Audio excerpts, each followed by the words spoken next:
그 당시는 교회에 가면 이른 아침부터 저녁 늦은 시간까지 있다 왔기 때문에 특히 아이를 위해서 필요한 것들도 많이 챙겨가야만 했습니다. 그래서 이렇게 준비를 하는 과정 중에 제 아내가 저희가 잠깐 딸을 봐달라고 부탁을 했고 아이에게 필요한 짐들을 챙기고 있을 때였습니다. 근데 그 당시 저희가 살던 집은 상당히 좁았어요. 그리고 아이가 움직이는 동선도 뻔했기 때문에 뭐 크게 신경 쓰지 않고 저도 이제 뭐 옷을 입고 이렇게 준비를 하고 있었습니다. 근데 조금 있다 어디선가 이제 딸 아이가 저를 부르는 소리가 들리는 거예요. 근데 이번에 좀 느낌이 심상치가 않았습니다. 뭔가 약간 떨리는 목소리로 저를 불렀습니다. 일단은 저는 뭔가 일이 생겼나 보다 해서 막 급히 이제 소리가 나는 곳을 향해서 가봤는데 아무리 봐도 아이가 안 보이는 거예요. 있어야 될 곳이 뻔한데 없는 겁니다. 근데 아이의 목소리는 들리는 거예요. 근데 약간 떨리는 목소리, 아빠 하는 거예요. 어디 갔지 하고 일단 소리가 나는 곳을 향해서 고개를 움직여 보니까 아이가 냉장고 위에 앉아 있는 거예요. 그 어린아이가 뭐 순간 이동을 했을 리도 없고 처음에 아니 어떻게 저기로 올라가 있을 생각을 했을까? 또 천장이 이렇게 높지가 않았기 때문에 그게 고개가 이제 천장에 다 되게 꺾인 상태로 이렇게 저를 내려다보면서 막 약간 떨면서 저를 부르고 있는 거예요. 일단은 이게 어떻게 된 거지 하고 이제 상황을 파악해 보는데 뭐 파악하는 데는 오래 걸리지 않았습니다. 그 당시 저희 집 냉장고 자리는 바로 그 옆에 식탁이 있었어요. 근데 식탁과 냉장고가 맞닿는 부분에는 전자레인지가 있었습니다. 식탁 앞에는 또 의자가 하나 있었어요. 그래서 제가 이렇게 봐도 의자까지 높이, 의자에서 식탁까지 높이, 식탁에서 전자레인지, 전자레인지에서 냉장고까지가 정말 계단처럼 일정한 높이로 돼 있더라고요. 그때만 해도 한참 막 기어서 내가 갈 수 있는 끝까지 한번 가보겠다라는 그런 사명으로 살 때였기 때문에 아마 마침 눈에 들어온 그 규칙을 따라서 올라간 것 같습니다. 어쨌거나 이제 어떻게 올라가는지 알았죠. 그럼 제가 해야 되는 일은 뭘까요? 네, 이제 그 아이를 내려주는 겁니다. 막상 이제 올라갈 때는 그냥 막 위만 보고 올라갔는데 막상 위에서 아래를 내려다 보니까 무서웠나 봐요. 통상적으로 뭔가 어느 성공 지점을 향해서 막 열심히 달려가는 사람들이 그걸 이루고 나면 되게 뭔가 허무하고 막 두려움이 몰려온다고 하죠. 아마 그런 게 아니었을까 싶습니다. 저는 그냥 이렇게 내려주면 돼요. 근데 우선 아이가 안전하다는 걸 확인하고 나니까 저도 모르게 습관적으로 아이한테 어떤 행동을 하게 됐습니다. 그게 뭐였냐면 자, 아빠한테 뛰어내려 라고 얘기한 거예요. 그때만 해도 제가 아이를 이렇게 위로 던지고 받고 뭐 거꾸로 매달아서 막 천장 이렇게 걷게 하고 막 이런 장난을 좀 자주 쳤었는데 그냥 그게 이렇게 툭 튀어나간 거예요. 일반적인 상식으로 보면은 상당히 위험한 상황이죠. 그리고 아빠의 행동으로 봤을 때도 굉장히 부적절하다고 여겨질 수 있습니다. 근데 어떤 일이 벌어졌을까요? 좀 전까지 약간 울먹울먹 하던 아이가 환한 미소를 지으면서 저한테 그대로 뛰어내린 거예요. 물론 이제 그 높이에 이제 끼어 있으니까 확 뛰어내리지 못하고 그냥 그대로 이렇게 스르륵 이렇게 떨어진 거죠. 저는 그냥 받아주기만 한 겁니다. 아빠가 아이 앞에 나타나기 전과 나타난 후 그렇다고 해서 냉장고 위에서 바라보는 바닥까지의 그 높이 느낌이 달라졌을까요? 아니에요. 똑같아요. 근데 다만 아빠가 등장함으로 말미암아 아이에게는 더 이상 그 바닥을 보지 않고 아빠의 눈을 마주보고 그대로 믿고 아빠에게 자신을 맡길 수가 있었던 겁니다. 하나님을 믿는 우리 그리스도인들, 우리는 좀 자칫 잘못 생각을 하면 하나님을 믿으면 그냥 뭐 만사 형통할 거라고 생각할 때가 많아요. 물론 하나님 기준에서는 만사를 형통하게 하시는 게 맞습니다. 하지만 우리 기준이 늘 그렇진 않죠. 우리 기준에서는 이렇게 돼야 되고 이렇게 좀 잘 돼야 되고 요거에 대해서는 내가 원하는 대로 돼야 되고 막 그런 기준이 있기 때문에 그대로 이루어지지 않으면은 우리는 그걸 가지고 원망하거나 불평할 때가 있죠. 그리스도인이라고 해서 하나님이 우리가 원하는 모든 것을 다 해주시는 건 아닙니다. 그럼에도 우리는 똑같은 세상을 살아가면서도 다른 하나님을 모르는 사람들과는 달리 소망을 갖고 살아가죠. 이유가 뭘까요? 우리에게는 그 인생길이 혼자 가는 길이 아니라 하나님이 함께 하시는 길임을 믿기 때문입니다. 고린도전서 9장 26절 말씀 보면 사도 바울이 다음과 같이 고백을 해요. 나는 다름질하기를 향방 없는 것 같이 하지 아니하고 싸움하기를 싸우기를 허공에 치는 것 같이 하지 아니한다라고요. 분명히 목적이 있다라는 거예요. 내가 달려갈 때는 목적지가 있기 때문에 달려가는 것이지 그냥 여기저기 그냥 아무렇게나 뛰어보려고 뛰는 게 아니라는 겁니다. 어느 마라톤 선수가 이제 마라톤 시합에 참여를 했다고 해볼게요. 42.19km를 완벽하게 뛰어냈는데 그 기록이 세계 신기록이었다고 쳐보겠습니다. 그런데 주최 측에서는 그 선수를 실격 처리했대요. 그러니까 실화는 아니고요. 알고 보니까 그 선수는 실제 뛴 거리가 42.195km는 맞는데 주최 측에서 정한 코스대로 뛰지 않고 자기가 그냥 원한 코스대로 뛴 거예요. 분명히 똑같은 거리를 뛰었지만 결국에는 그 정해진 코스대로 뛰지 않았기 때문에 그는 완주한 것이 아닌 게 되는 것이죠. 열심히 한다고 해서 늘 그 일이 올바른 것만도 아닙니다. 우리는 간혹 그렇게 착각할 때가 있어요. 뭔가 자기가 에너지를 막 쏟아부었기 때문에 뭔가 그것으로 뿌듯함을 느끼고 이왕이면 소기의 목적을 달성하고 싶어 합니다. 하지만 그 일이 꼭 올바른 일이라는 보장이 없기 때문에 올바르지 않은 일이 달성된다면 그게 더 큰 해악이 될 수가 있겠죠. 뭐 예를 들어서 중요한 시험을 앞두고 있는 수험생이 뭐 밤을 새워서 공부했다고 해보겠습니다. 물론 건강을 해쳐가면서까지 매일 그렇게 한다고 하면 좀 말릴 수도 있지만 어쨌거나 그 처해 있는 상황상 밤을 새워 공부를 했다는 것은 충분히 이해가 되는 것이고 또 인정할 만한 일이죠. 근데 어떤 사람이 도박을 하기 위해서 밤을 샜다. 술을 마시기 위해서 밤을 샜다.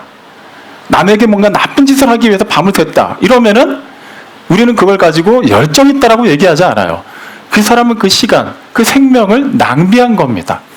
아무리 자기 에너지를 막 쏟아부었다고 해도 그런 나쁜 일에 에너지 쏟아부은 것을 우리는 결코 인정하지 않습니다. 마찬가지예요. 우리에게는 분명히 소망이 있고 목적이 있기 때문에 우리는 그 목적을 따라서 살아갑니다. 우리 인생이 내가 주인이라면 내가 마음대로 살 수도 있어요. 굳이 남한테 크게 해를 끼치는 게 아니라면 내가 내 돈 갖고 쓰겠다는데 도박 좀 하겠다는데 뭐가 문제가 되겠어요. 아니 내 건강 내가 챙기면서 술 마시겠다는데 누가 뭐라고 하겠냐고요. 하지만 내가 피조물로서 창조주인 하나님의 작품이라는 것을 알고 살아간다면 우리가 살아가는 목적은 창조주 하나님께서 정하신 그 뜻대로 살아가는 것이 되어야만 합니다. 어차피 하나님이 나를 이 땅에 있게 하셨으면 그냥 내버려 두세요. 이제부터 내 마음대로 좀 살고 천국 갈 때쯤에 다시 얘기하죠. 우리는 결코 하나님과 그런 관계로 있는 사이가 아니라는 거예요. 하나님이 계속해서 이스라엘 백성들에게 그것을 끊임없이 말씀하셨습니다. 율법을 통해서 알게 하시고 선지자들을 보내주셔서 그걸 깨달아서 돌이키게 하셨어요. 근데 그들은 틈만 나면 생각해보니까 내 인생은 내 건데 우리 인생은 우리 건데 하나님이 뭐 이런 것까지 자꾸 간섭을 하시지 하면서 자꾸 하나님이랑 떠나려고 하는 것이죠. 그런 상황에 있다 보니까 그들 스스로 열심히 종교심을 가지고 살았다 하더라도 결과적으로는 하나님 앞에서는 전혀 인정받지 못하는 그런 삶을 살게 됩니다. 성경의 많은 부분에 그게 기록되어 있죠. 이제 그런 부분에 또 어떻게 보면 앞장서서 살았을 수도 있는 한 사람, 니고데모와 예수님이 계속 대화를 나누십니다. 근데 그동안은 거듭남에 대해서, 물과 성령으로 나는 것에 대해서, 성령으로 나는 사람에 대해서 얘기를 하시지만 그가 자꾸 이해를 못하는 거예요. 그러니까 하나님께서, 인간의 몸을 입고 오신 하나님께서 그냥 확실하게 알 수 있는 걸 찔러서 얘기하십니다. 오늘 읽은 본문 요한복음 3장 14절 말씀이죠. 모세가 광야에서 뱀을 든 것 같이 인자도 들려야 하리니. 니고데모가 율법 선생으로서 율법이나 선지서들을 통해서 성령으로 나는 것, 예수님께서 이 땅에 오시는 것, 그리고 뭐 그런 여러 가지 거듭나는 것에 대해서 완전히 깨닫지 못했다 하더라도 확실히 알 수밖에 없는 이야기를 하나 꺼내주신 거예요. 지금 예수님께서 모세가 광야에서 뱀을 들었다라고 얘기하신 그 이야기는 구약성경 민수기 21장 4절로 9절까지에 나와 있는 내용입니다. 그 이야기는 이스라엘 민족의 그 출애굽 여정에서 상당히 수치스러울 수도 있고 상당히 어두운 부분이기도 한 역사이기 때문에 니고데모가 그 이야기를 모를 수가 없는 거예요. 그래서 예수님은 그 이야기를 아예 끄집어내서 이쯤 되면은 너는 좀 알지라고 얘기하시는 겁니다. 거듭남의 원천에 대해서 드디어 예수님이 말씀하시는 거예요. 지금 예수님께서 그 예를 드시 민수기 21장 내용은 다음과 같습니다. 이제 애굽에서 나왔어요. 이스라엘 백성이. 그 모세가 이제 인도하는 가운데 열심히 이제 광야를 이제 떠돌다가 몇 년 걸렸죠? 그 기간이?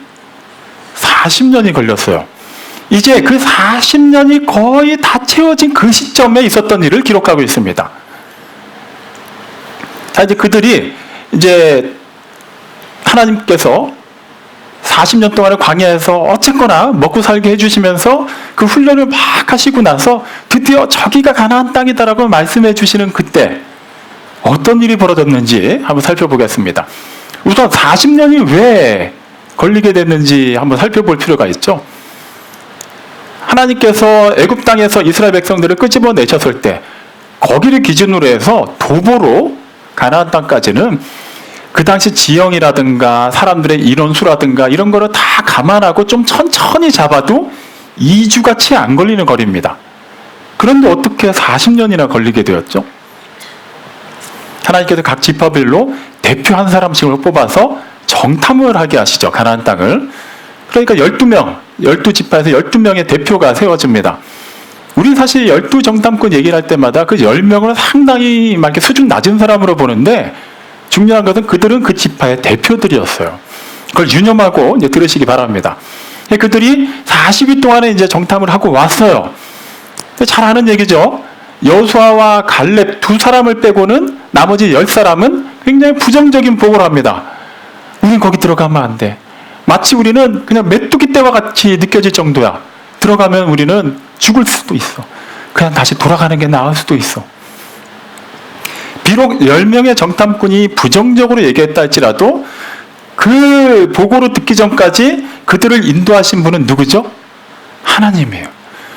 그 기간 동안에 그들을 먹이시고 마시게 하시고 그 떼약볕에서 지켜주시고 치유에서 지켜주신 분이 누구죠? 하나님이에요. 그런데 그들은 그 순간 하나님의 그 지켜보호하심을 완전히 잊어버리고 10명의 부정적인 얘기만 듣고 막 원망을 터뜨리기 시작합니다. 그래서 하나님께서는 그 정탐꾼들이 정탐한 기간 40일에서 하루를 1년씩으로 쳐서 40년 동안을 광야에서 떠돌게 하시죠. 그러면서 얘기하신 것이 그 민수기 14장에 나와 있는 기록을 보면 여호수아와 갈렙을 제외하고 20세 이상으로는 아무도 약속의 땅에 들어가지 못한다고 말씀하세요. 심지어 거기에는 모세도 포함되지 못합니다. 아론도 포함되지 못해요.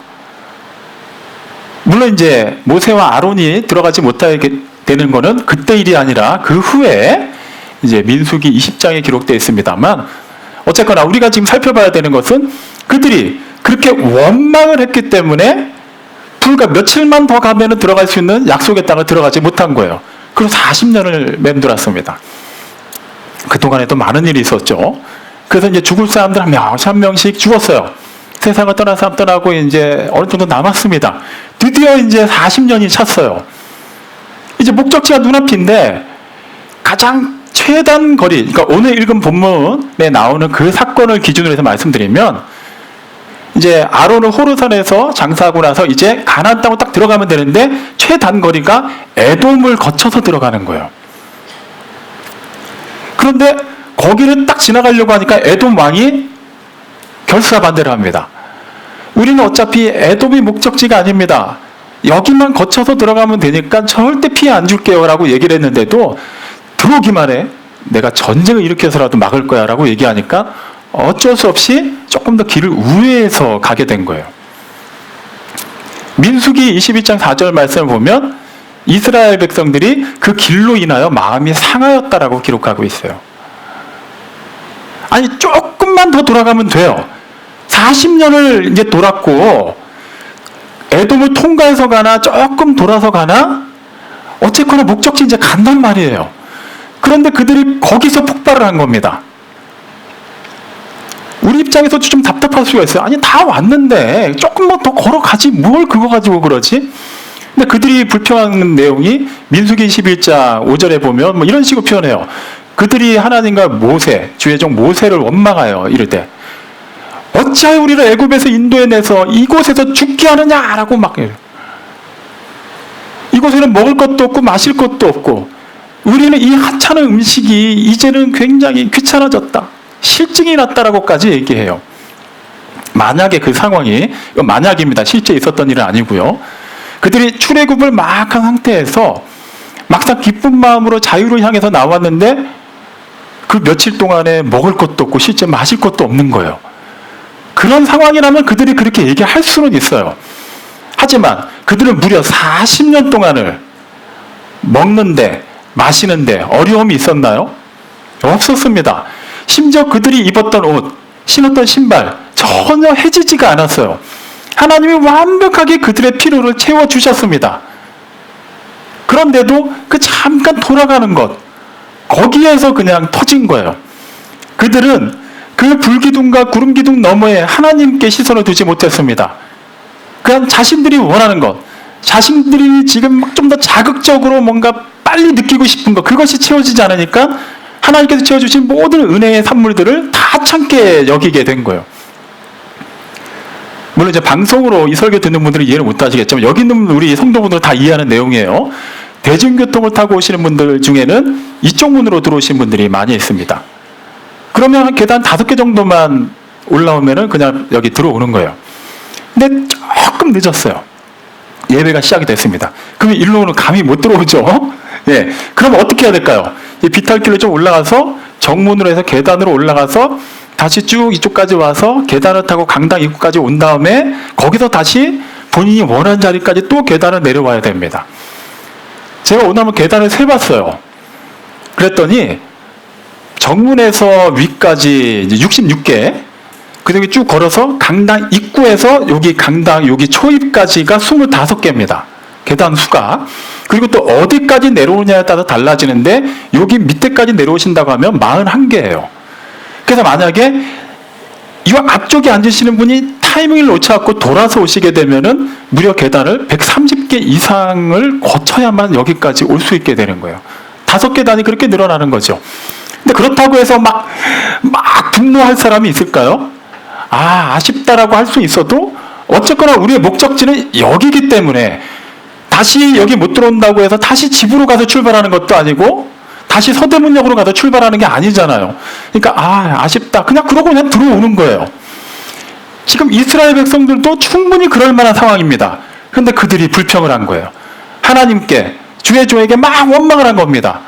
그동안 하나님이 어떻게 살려주셨는데, 그동안 하나님이 그들을 어떻게 인도해 주셨는데 그걸 그냥 다 무시해버린 거예요. 그거 다 필요 없어. 지금 우리가 원하는 것은 빨리 들어가는 거야. 근데 왜 빨리 안 들여보내주는 거지? 난리가 났어요. 여러분, 이렇게 부정적인 생각, 불순종이 무서운 겁니다.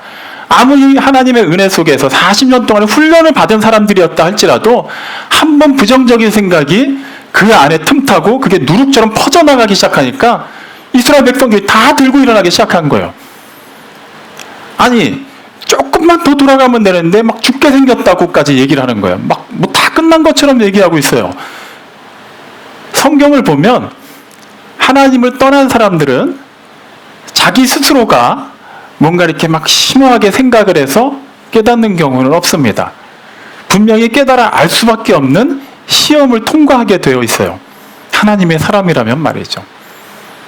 그들에게도 하나님께서는 하나님의 그 인도하심, 하나님의 그 보호하심에 대해서 깨달음을 주십니다. 그 일이 바로 광야에서 불뱀들이 나타나서 이스라엘 백성들을 막 물기 시작한 사건이에요. 신명기 8장 15절 말씀 보면 광야에는 불뱀이나 정갈이 이미 많이 있었다고 기록합니다. 원래 없던 불뱀이 그때 심판의 도구로 나타나서 문 것이 아니라 원래 광야에는 불뱀이 많이 있었어요. 하지만 하나님을 원망하지 않고 하나님의 뜻대로 순종하며 따라다닐 때는 하나님이 그것들로부터 지켜주신 거예요. 근데 그들이 원망하니까 하나님께서 그 불뱀들을 그냥 그대로 내버려 두십니다. 그러니까 와서 막 그들 특성대로 막 물기 시작하는 거예요. 막 속절없이 죽어가기 시작합니다.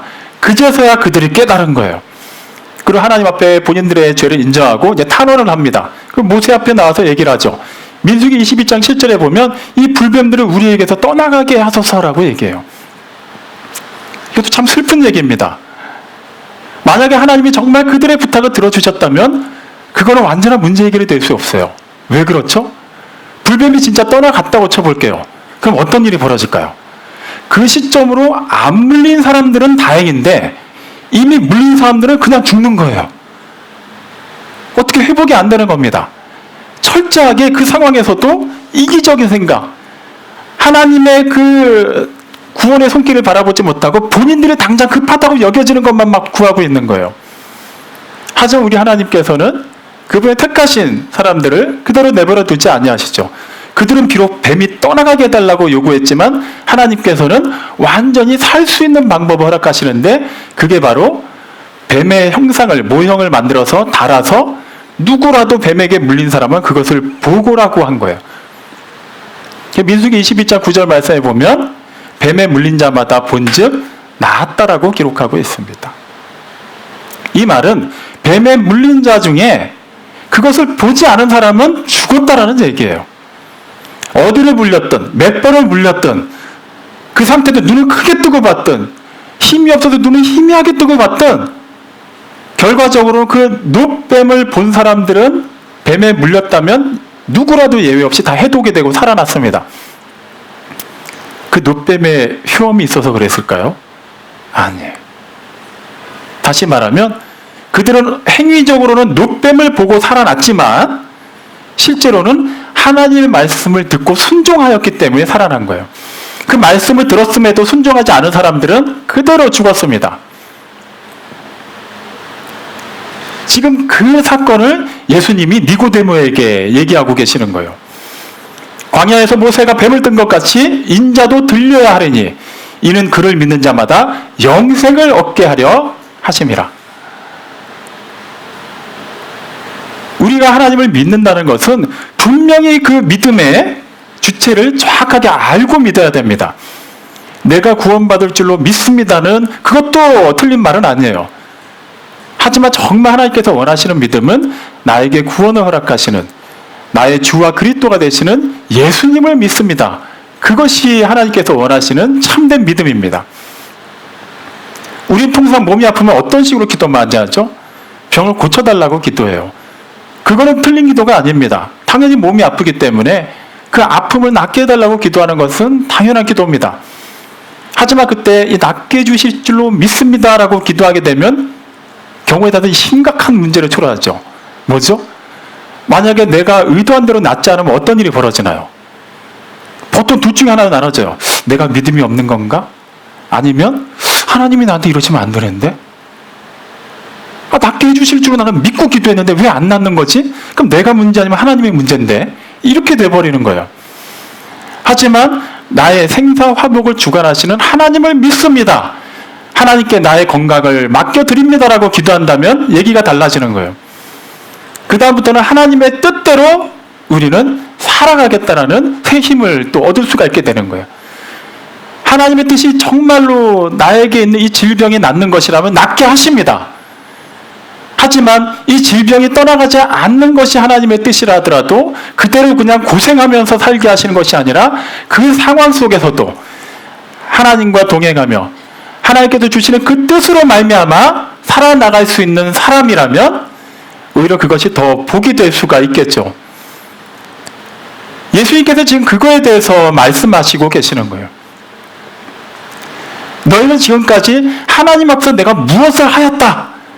내가 신앙생활하면서 어떤 것을 이루었고 무엇을 드렸고 얼마나 쏟아 부었고 그것을 가지고 스스로가 거듭났다라고 생각을 하고 스스로가 하나님의 자녀라고 정의를 내리고 있는데 실제로는 그것이 아니다라고 얘기하는 거예요. 너희는 지금 어디를 보고 있느냐? 어디를 보고 어디를 향하고 있느냐라고 묻고 계시는 겁니다. 예수님이 지금 그걸 우리에게 또 니고데모에게 말씀하시는 거예요. 히브리서 12장 2절 말씀입니다. 믿음의 주요 온전케 하시는 이 예수를 바라보자. 예수님을 우리가 믿는다는 것, 그분을 바라보는 겁니다. 시편 121편 1절로 2절 말씀. 내가 산을 향하여 눈을 들리라.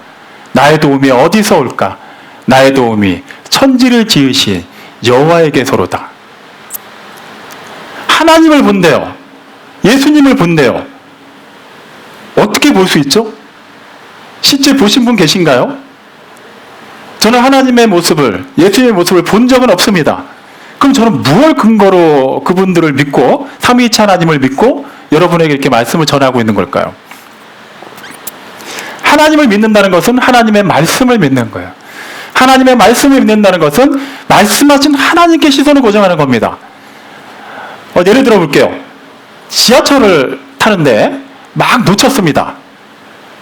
그래서 다음 게 언제 오나 하고 확인해 봤더니 그 위에 LED 이제 전광판으로 뭐 두 정거장 전에서 막 지하철이 조금씩 움직이는 게 보여요. 그리고 역 벽면에 아니면 스마트폰 어플에 있는 그런 지하철 노선도 그걸 확인하니까 뭐 몇 분 후면 도착을 해요.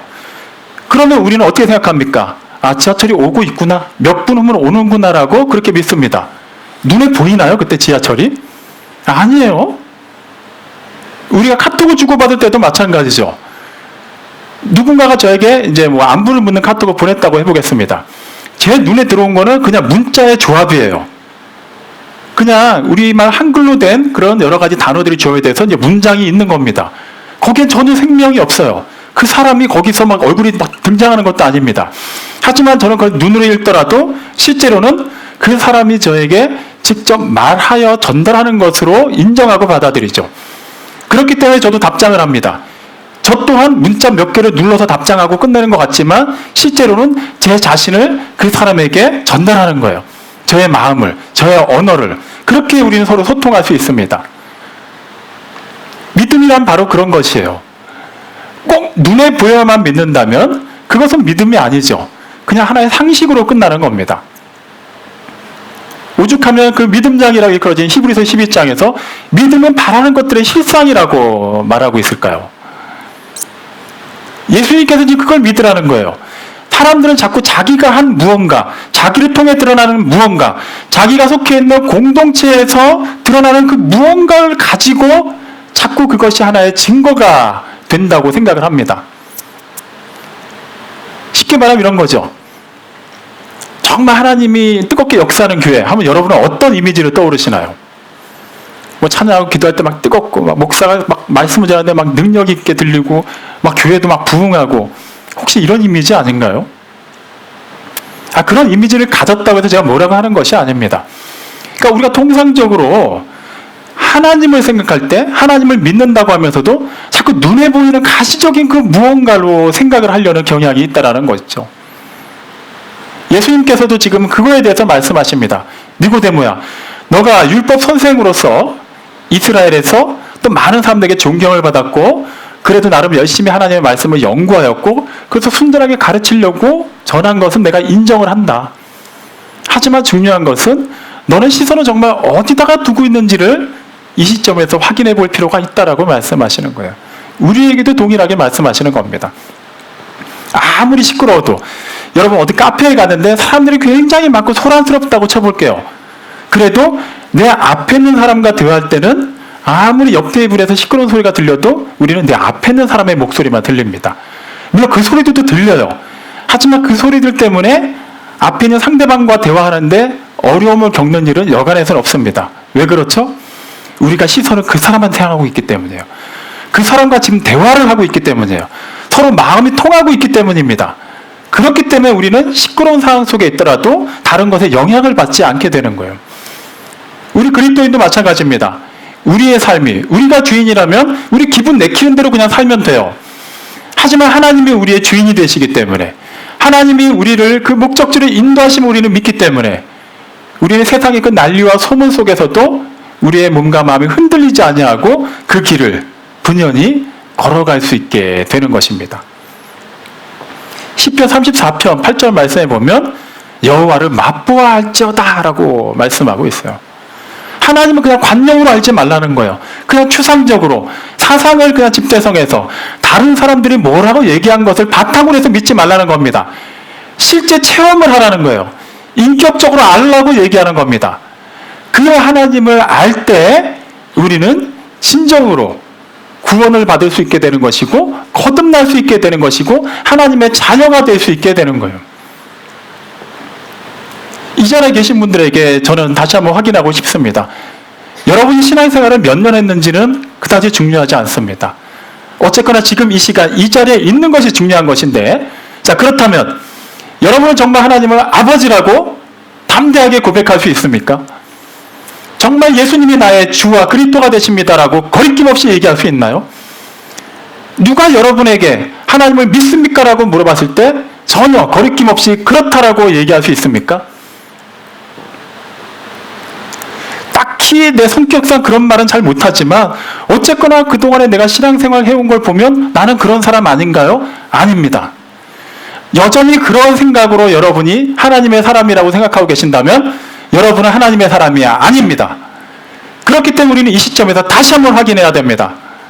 정말로 우리의 시선은 하나님께로만 향하고 있으며 하나님으로 말미암는 그 하늘 평안으로 이 세상의 난리 속에서도 우리는 기쁨과 감사함으로 살아갈 수 있는지 말이죠. 이 예배 자리는 하나님의 말씀과 그 말씀의 순종함으로 충만한 자리입니까? 아니면 불순종과 불평으로 가득한 자리입니까? 정말 하나님을 만나기 위하여 하나님의 말씀으로 나의 영혼육이 새로워지기 위하여 이 자리에 오셨습니까? 아니면 내 의와 내 기준과 내 삶의 정의를 바탕으로 해서 습관을조차 이 자리에 나와 계십니까? 그렇다면 예수님께서 말씀하시는 그 말씀, 요한복음 3장 15절 말씀에 다시 한번 귀를 기울이시기 바랍니다. 예수님의 그 초청을 받아들이시기 바랍니다. 그를 믿는 자마다 영생을 얻게 하려 함이라.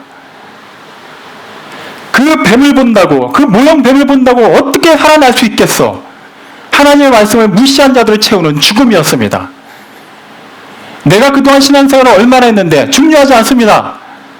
내가 지금 하나님을 정말 신실하게 믿고 있느냐, 그 하나님의 말씀이 진짜 살아서 내 안에서 역사하고 있느냐를 우리는 하나님 앞에서 솔직하게 드러내고 고백을 해야 됩니다. 하나님은 지금 그걸 우리에게 묻고 계십니다. 사랑하는 성도 여러분, 세상의 난리 가운데 있습니까? 사망의 음침한 골짜기를 걷고 계십니까? 광야 여정길을 가고 계십니까? 중요한 것은 하나입니다. 우리가 하나님과 동행하고 하나님을 따라가고 있다면 하나님께서 앞서가신 그 발자취를 따라가면 됩니다. 하나님께서 이미 다 이루어 놓으셨습니다. 하나님께서 예비하셨고 충분히 우리가 감당할 수 있는 믿음과 능력을 주셨습니다.